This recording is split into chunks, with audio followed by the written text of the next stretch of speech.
Welcome back, everybody, to another deep dive. We are diving into some really fascinating stuff today. Yeah. Um, Yeah. it's uh, entrepreneurial lessons, but from kind of an interesting place. Mm. We're going to look at the story of Abraham Okay. and see what that has to teach us about the challenges and also the triumphs of starting something new. Interesting. Yeah, so we've got a couple of different sources here today.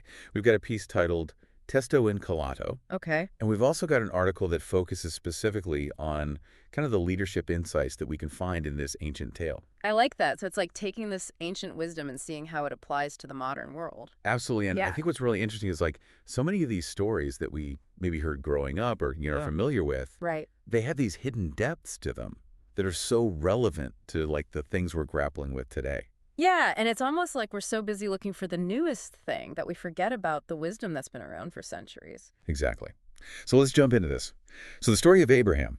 For anyone who needs a quick refresher, God promises Abraham that he will have descendants as numerous as the stars in the sky and as the sand on the seashore. Yeah, that's a lot of descendants. Right, that's a big promise. And Testo and Calato really digs into this. Like, Abraham and Sarah were not young.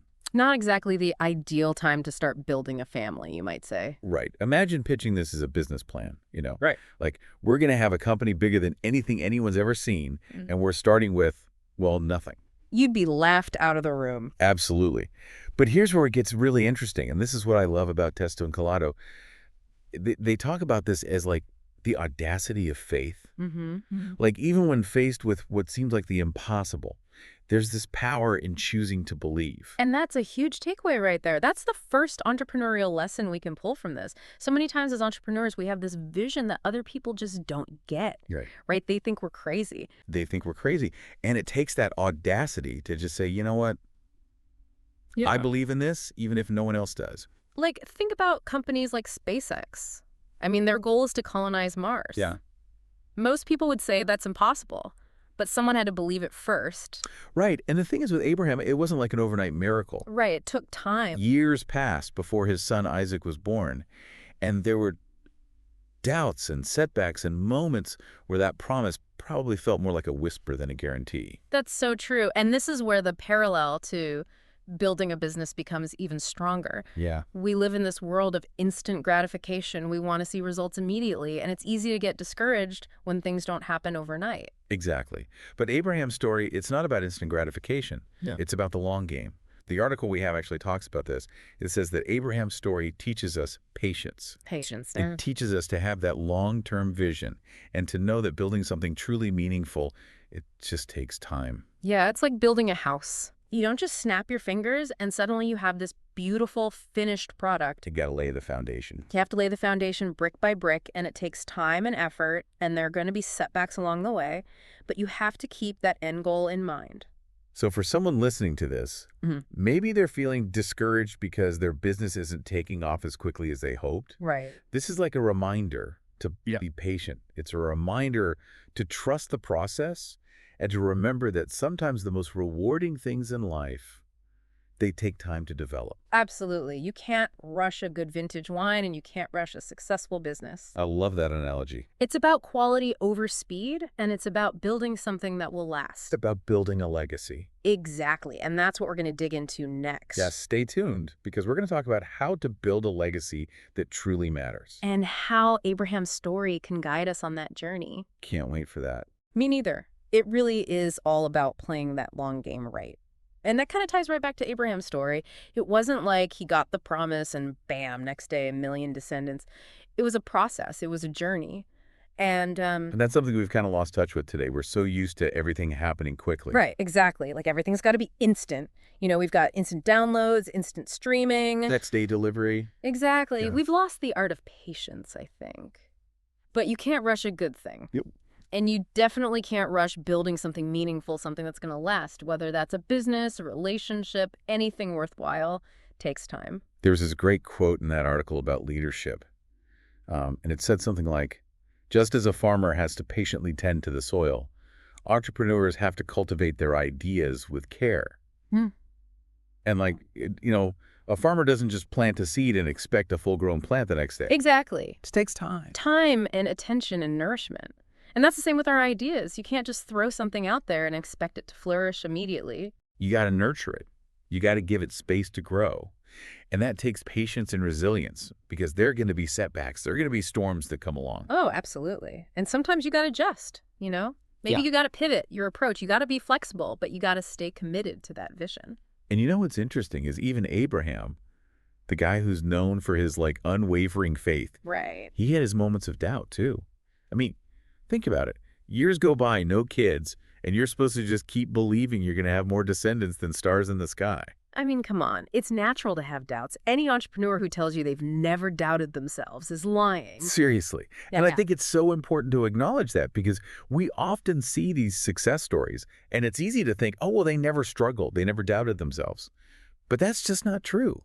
Yeah, it creates this unrealistic expectation, and it can make people feel like they're not good enough if they're not seeing immediate success. Right.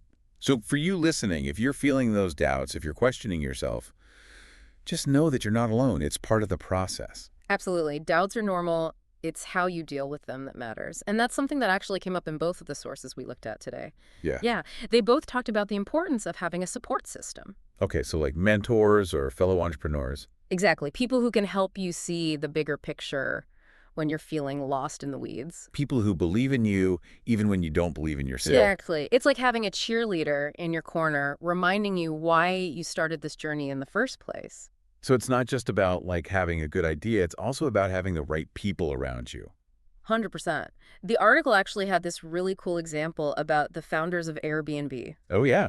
What about them? So apparently in the early days, they were struggling to get funding. Yeah, makes sense. I mean, who would have thought that people would just rent out rooms in their homes to strangers? Right. It was a totally new concept. And they were about to give up, but they had this unwavering belief in their idea. They just knew it had potential. And look at them now. I know, right? But the point is, they didn't let those doubts paralyze them.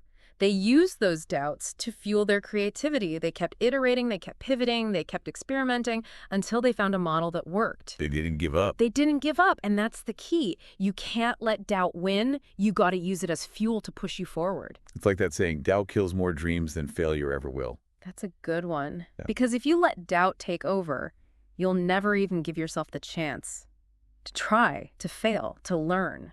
And that's the thing, right?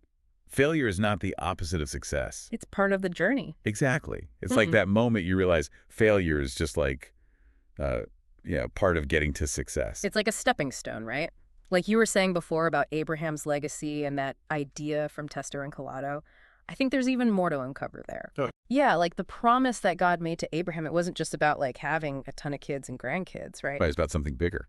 It was about his descendants becoming like this whole nation, a force for good in the world, you know? Yeah. It's like thinking beyond just yourself. So it's about building something that has a lasting impact.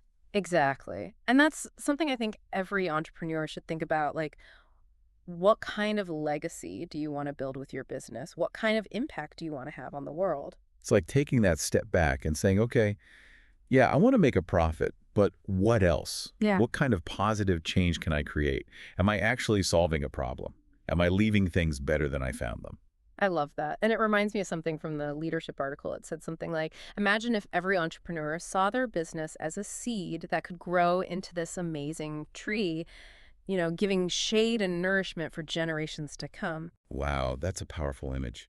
And I think it really ties in with everything we've been talking about today, right? Like having that faith that Abraham had the perseverance to keep going even when things get tough and the courage to face your doubts and keep pushing forward. Exactly. It all comes together to create something truly meaningful, something that lasts. So for anyone listening out there, maybe you're just starting out on your entrepreneurial journey, or maybe you've been at it for a while, but you're feeling a little lost.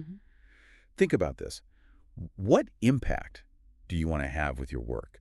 What kind of positive change do you want set in motion?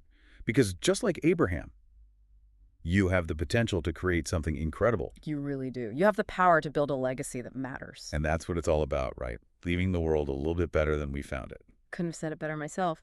And on that note, I think we've had a pretty amazing deep dive today. I agree. So much to think about. Definitely. And for everyone listening, keep asking those big questions. Keep diving deep and keep believing in yourself. And we'll see you next time for another deep dive. Segura.